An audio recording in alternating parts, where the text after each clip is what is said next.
LIRETRO 2024, and I almost wasn't in the building. Yo, what up, vendors? Welcome back to the vendor booth. LIRETRO 2024, my biggest show of the year, and I almost did not make it. So, in order for me to tell this story, I gotta go back to Thanksgiving 2023.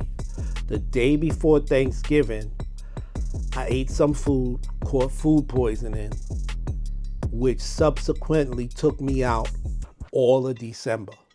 All right, so December 2023 was a total wash.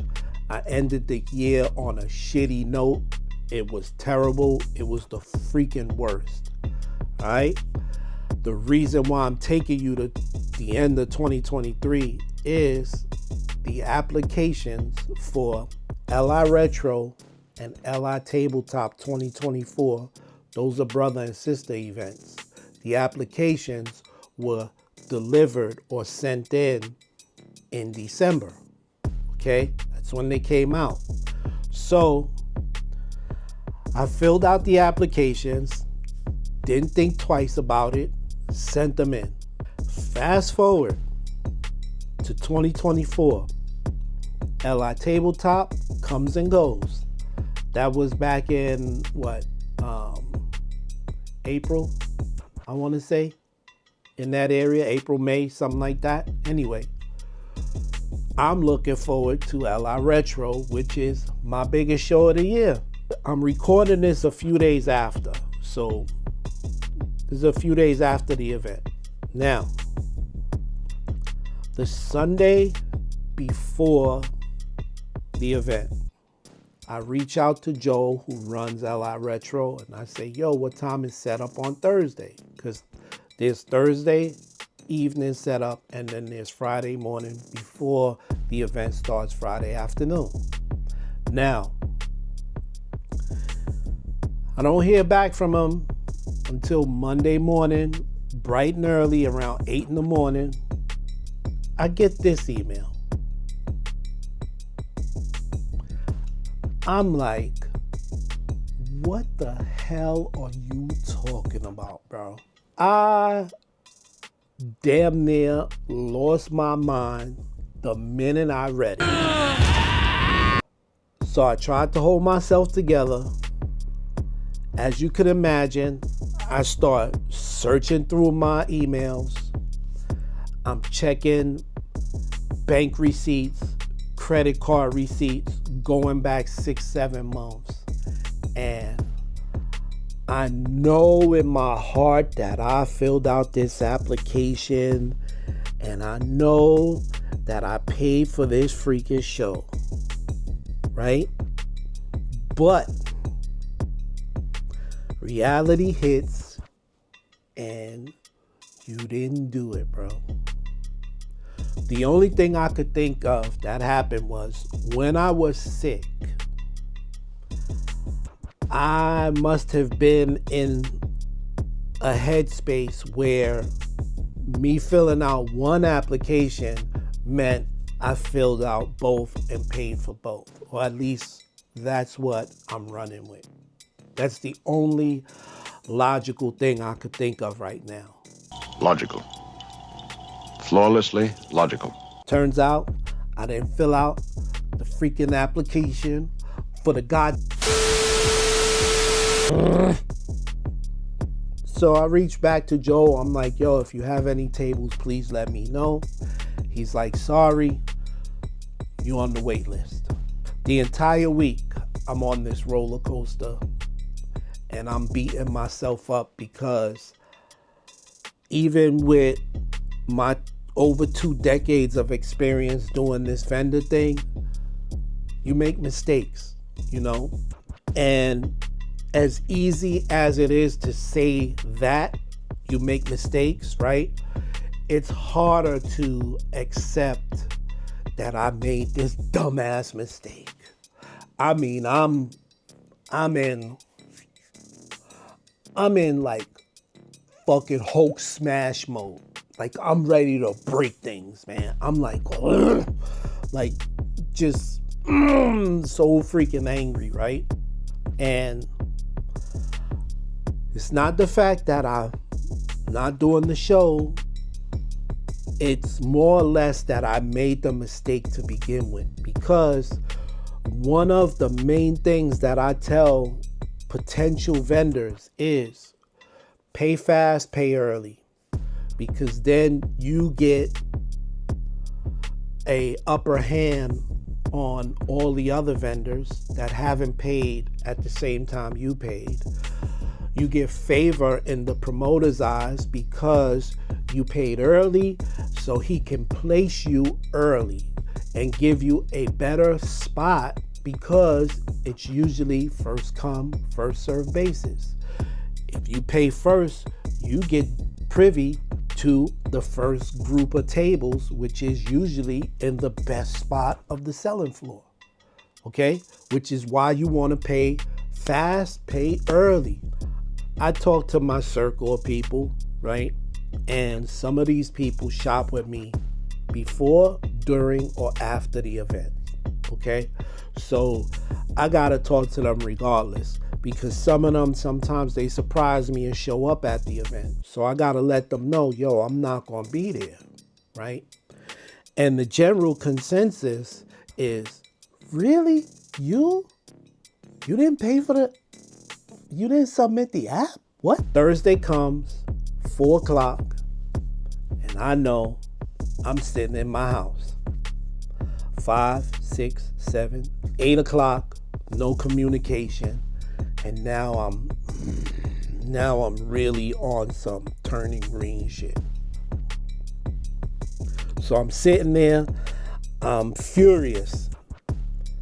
One of my boys calls me, my man Trav hits me up around 9 o'clock, and we get to chopping it up.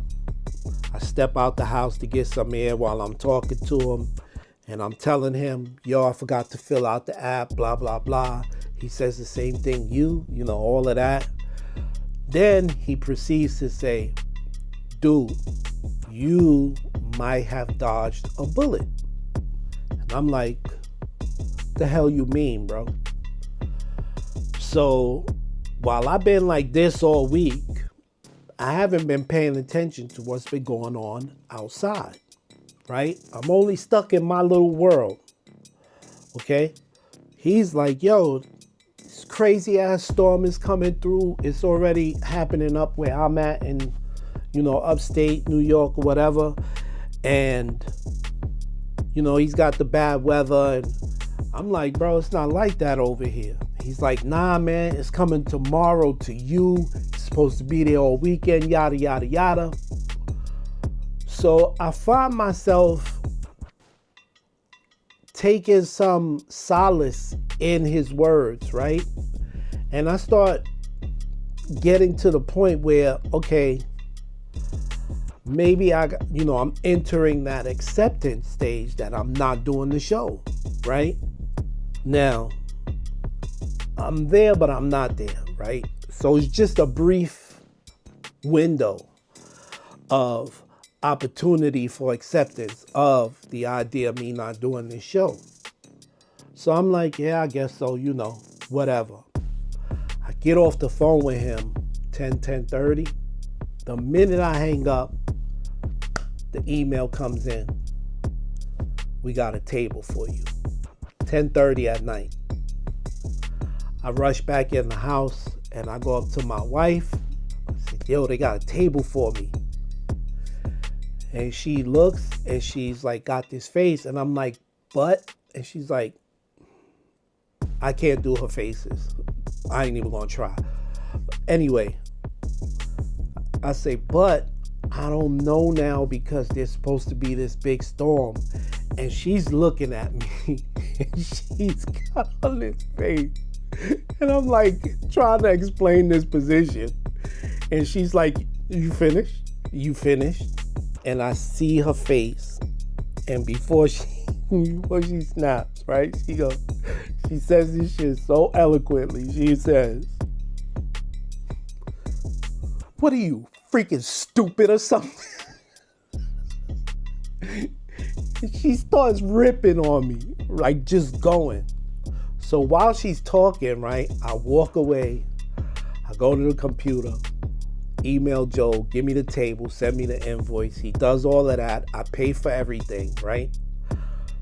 Now, I walk back in the room and I'm coming in on the tail end of my wife ripping me, right? So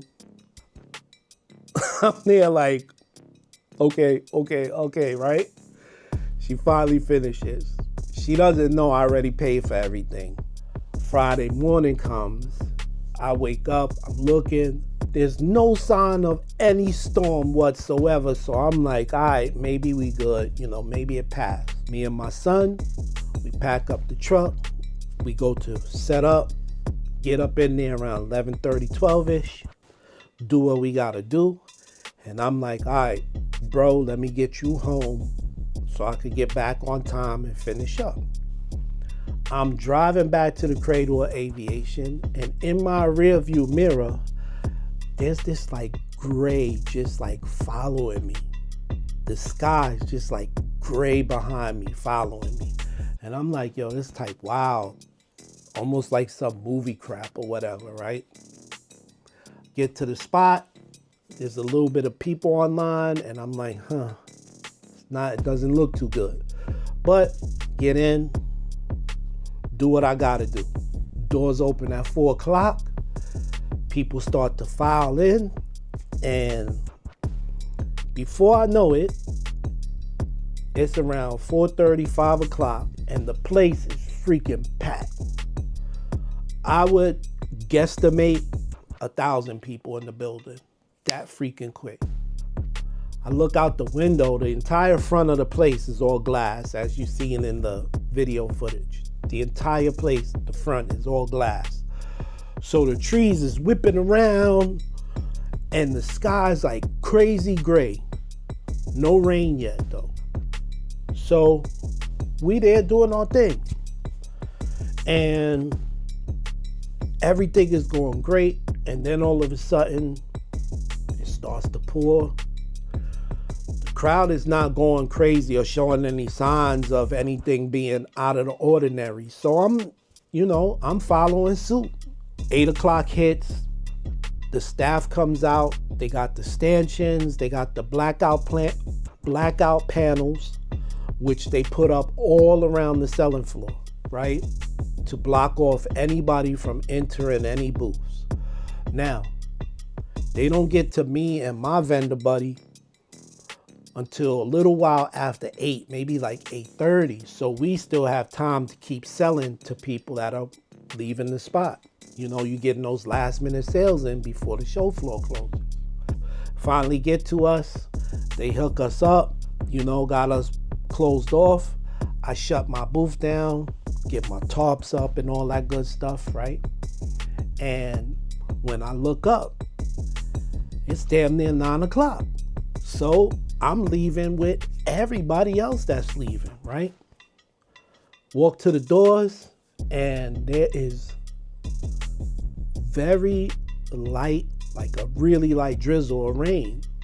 And that big ass storm that we was expecting just either didn't happen or, like it totally went past us.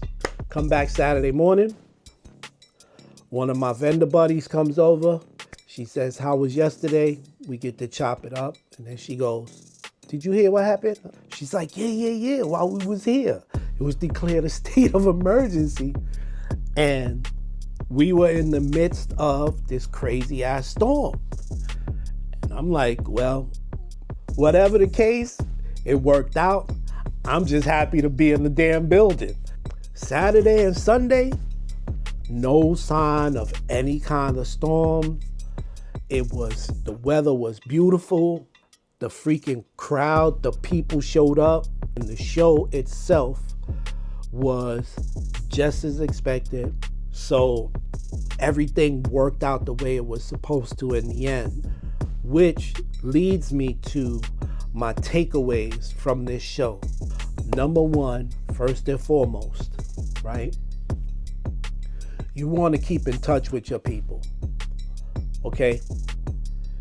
If you're doing only one show with this person, do not just wait until showtime to contact these people, because you could avoid a lot of the BS that I went through had you been in contact with the person all throughout the year instead of just when the show is. Okay? You want to establish those open lines of communication because there's several benefits to it. Obviously, knowing what's going on with the show and paying attention to what's happening with the show is the primary goal, right? Now, the other thing that could come of it is that promoter might hear of other shows that you might be interested in doing. They could have just sprung up and he thought about you and gave you that information, right? The other thing is they could be thinking about shows that they intend to do and want to run it past you, or you could be included or be privy to that information. But you won't get that information if you're not in contact with them. So stay in contact with your peoples. Number 2, always be prepared for these events. Always prepare early for these events. Do not think that it is possible to do a 3-day event and prepare only 1 day before, because that is not happening. I can tell you that my experience with them calling me last minute, I only had a little bit of stuff to tie up because I was preparing the entire 2 months prior to the show, right? Somebody I know that was there got a call last minute to be in it, and they hadn't done any work prior. So when they got the call around 11 at night, they wound up staying up damn near all night getting stuff together and pulling pieces together to do the show. And you don't want to be in that position. So always give yourself adequate time to prepare for whatever event it is that you sign on for. And then the last thing is control your emotions. Everything is not a freaking emergency, and even in an emergency, you have to be in control. Okay? This is going to sound corny, but cooler heads prevail. It's for real. If you pay attention to the things that are in your control, you should be good. If you can control what you can control, you should be good, because you're going to control it to your best ability, right? You can't worry about whether or not, this other thing is going to happen. In my case, I couldn't put so much energy into me not being at the show versus let me get ready and be prepared just in case they call me. I could control that. I could control my readiness. I could control being prepared for it.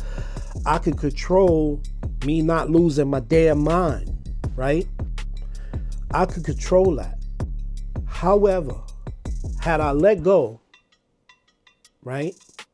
Had I not said, let me let go and let God, and had I just let go and flew off the damn handle and started breaking things, when the call came in or the email came in for me to do the show, I would have been under an immense amount of pressure to get prepared in a short period of time.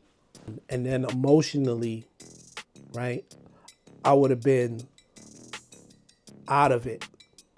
So be in control and maintain control, and only worry about the things you can control. You can't worry about the stuff you can't control.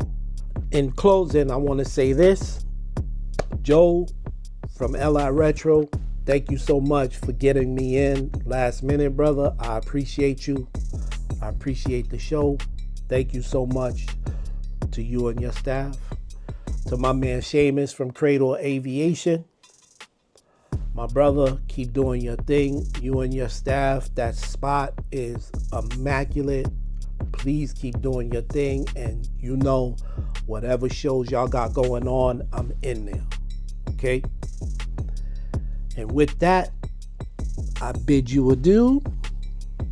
I'll catch you on the next one. Peace.